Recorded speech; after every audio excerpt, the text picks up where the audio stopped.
आचार्य पद एक गरिमा प्रदान पद है, जहाँ पर वह अपने आप को साधना के क्षेत्र में एक साधक के रूप में ढालते हैं। वहीं पर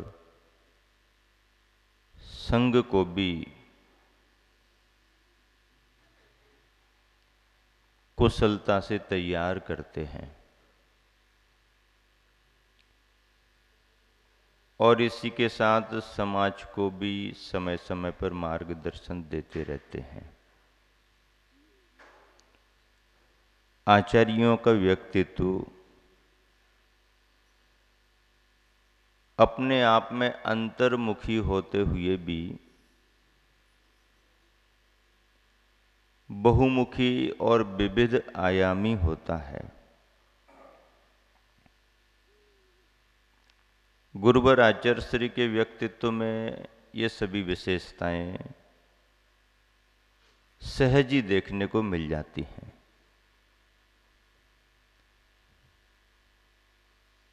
यात्रा के वृत्तांत में सन 1982 ग्रीष्म काल की बात चल रही है।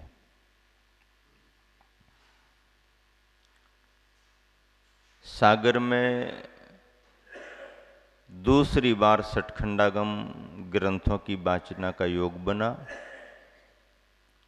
और वाचना के क्रम में ये तीसरी वाचना है। इस वर्ष वाचना के दौरान भी विभिन्न मूर्धन्य विद्वान वाचना शिविर में सम्मिलित हुए।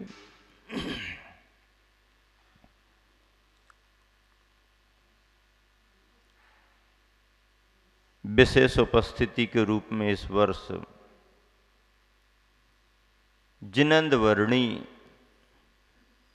जिनकी चर्चा पिछले दिनों में आपने सुनी है,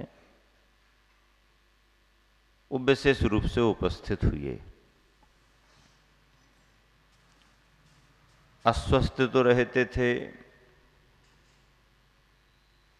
आचार्य श्री का मार्गदर्शन और आशीर्वाद उन्होंने प्राप्त कर लिया था। अंतिम भावना उनकी गुरुवर के चरणों में समाधि मरण की थी।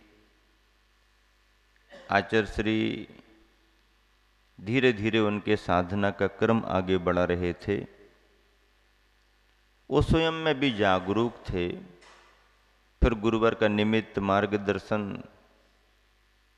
उनके लिए तो सोने में सुहागा जैसे हो। वाचना के दौरान एक संदर्भ ऐसा बना कि जिनेंद्र वर्णी की उपस्थिति की प्रशंसा करते हुए संचालक महोदय ने कहा कि जिनेंद्र वर्णी के बारे में क्या बताएं, उनका योगदान समाज को मालूम है, उन्हें गुरुवर का संग, गुरुवर की शरण प्राप्त हो गई है और उन्होंने जिनवानी के लिए बहुत काम किया है। स्वास्थ्य संबंधी जानकारी भी संचालक ने समाज को दी कि स्वास्थ्य की दृष्टि से देखें तो इनके शरीर में केवल इनका एक फेफड़ा ही काम करता है, बाकी काम नहीं करता। और एक फेफड़े पर ही रह करके इन्होंने इतना काम कर लिया। संचालक महोदय ने अपनी बात रख दी। गुरुवर का समय जब प्रवचन का आया तो गुरुवर ने बीच में संदर्भ को भी लिया और कहा, संचालक महोदय कह रहे थे एक फेफड़ा काम कर रहा, फिर भी इन्होंने इतना बड़ा काम कर लिया। मैं संचालक महोदय से कहना चाहता हूँ, व्यक्ति अभाव में ही ज़्यादा करता है, सद्भाव में उतना काम नहीं कर पाता है। और आचार्य कहते हैं कि एक फेफड़ा उनका बचा था इसलिए उन्होंने इतना काम कर लिया, आप जैसे दो दो फेफड़े वाले क्या कर रहे हैं। और बात सही भी है। जब व्यक्ति को किसी तरीके से अभाव महसूस होता है तो समय उसका पुरुषार्थ भी जागने लगता है। आचार्य का मार्गदर्शन सभी को मिला।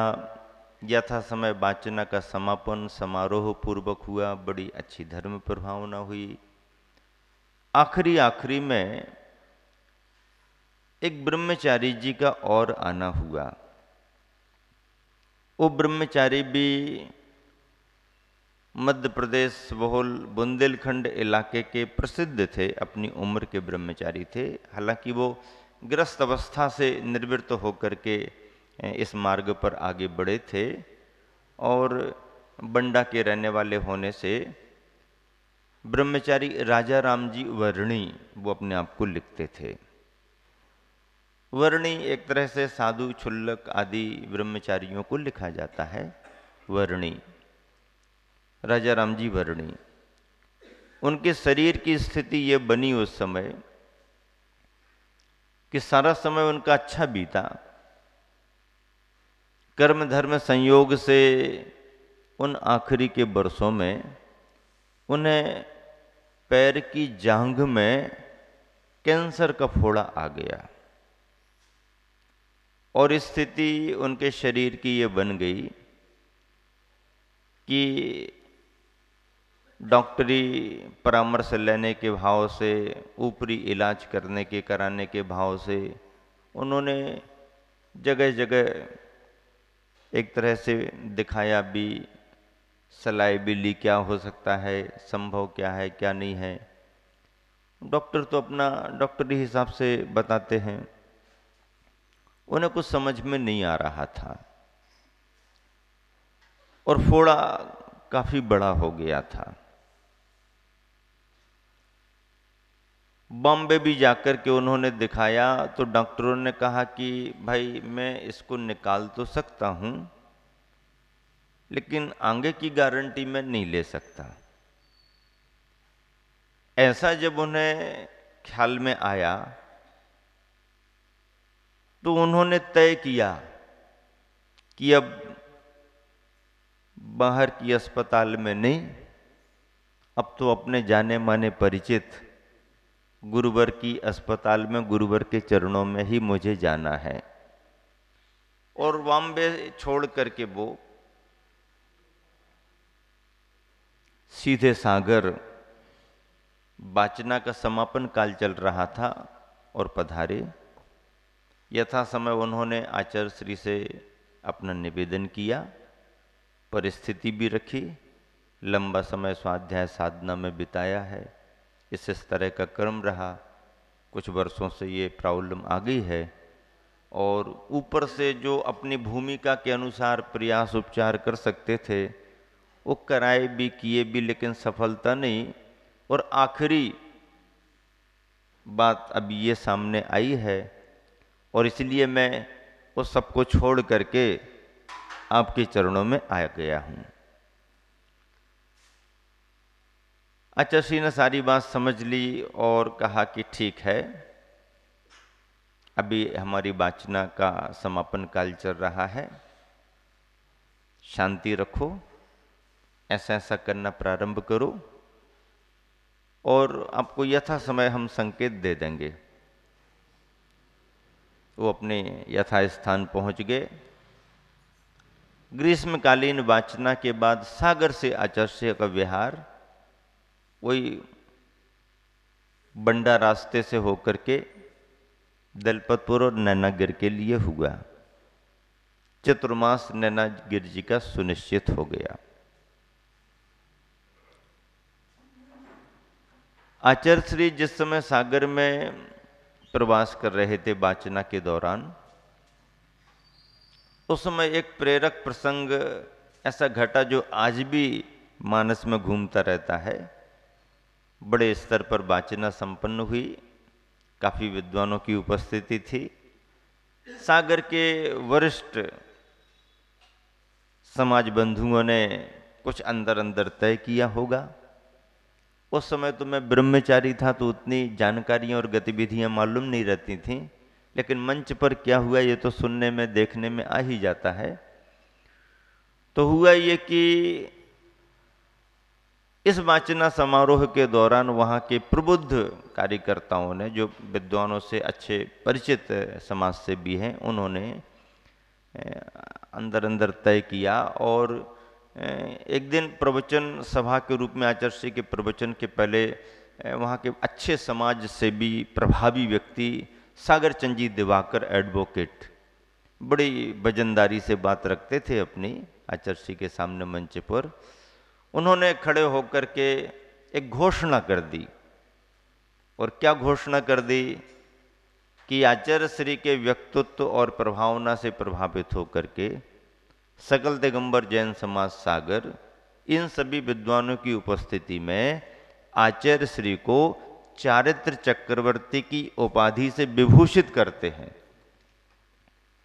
लोगों ने तो तालियां बजा दी। यहां विद्वान भी बहुत खुश हो गए। कहने वाले को भी जरा गर्व और गौरव का अनुभव हो रहा था कि इतना बड़ा कार्य सागर समाज की ओर से किया जा रहा है। लेकिन जैसे ही घोषणा हुई, आचार्य श्री का चेहरा बदल गया। संघ को तो कुछ समझ में नहीं आया कि ये मामला क्या है। आचार्य श्री शांत रहे, कुछ बोले नहीं। लेकिन जैसे ही आचार्य श्री के प्रवचनों के लिए निवेदन किया गया, आचार्य श्री ने मंगलाचरण किया, थोड़ी कुछ भूमिका बनाई, वाचना शिविर के महत्व को थोड़ा दर्शाया। लेकिन जैसे ही आचार्य श्री को वो बात ख्याल में आई, ख्याल में तो थी ही, और फिर आचार्य श्री ने जो उस विषय को लिया, तो समय की स्थिति बनी कि समाज में कोई कुछ न सोच सकता न बोल सकता। आचार्य श्री ने आचार्य पद का इतना बड़ा महत्व बतलाया और यह कहते हुए उस प्रस्ताव को सिरे से खारिज कर दिया, यह कह करके कि मुझे मेरे गुरुवर से प्रदत्त मुनि का पद और उसमें भी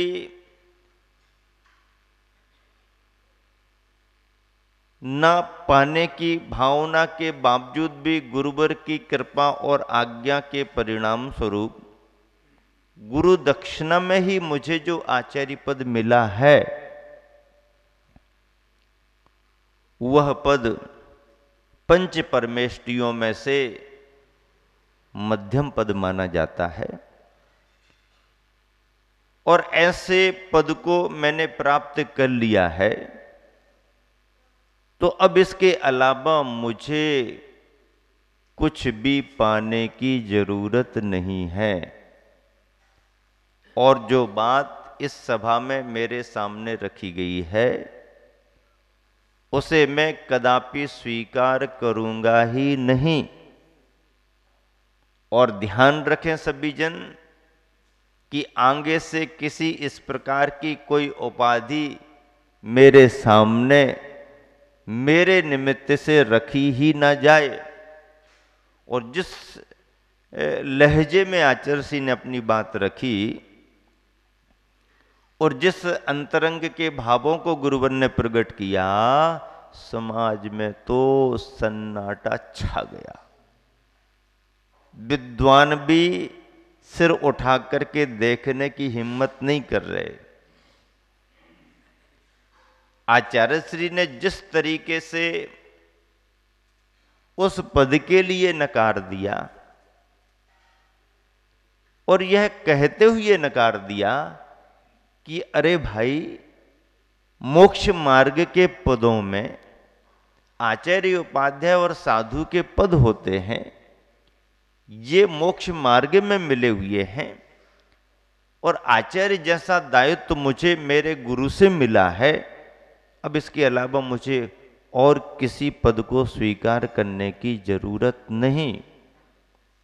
फिर गुरुवर ने ये भी भाव प्रकट किया कि चारित्र चक्रवर्ती जैसा महान भाव, महान पद आचार्य शांति सागर जी महाराज जी के साथ जुड़ा हुआ है, तो फिर वह किसी और के साथ जोड़ने की जरूरत नहीं।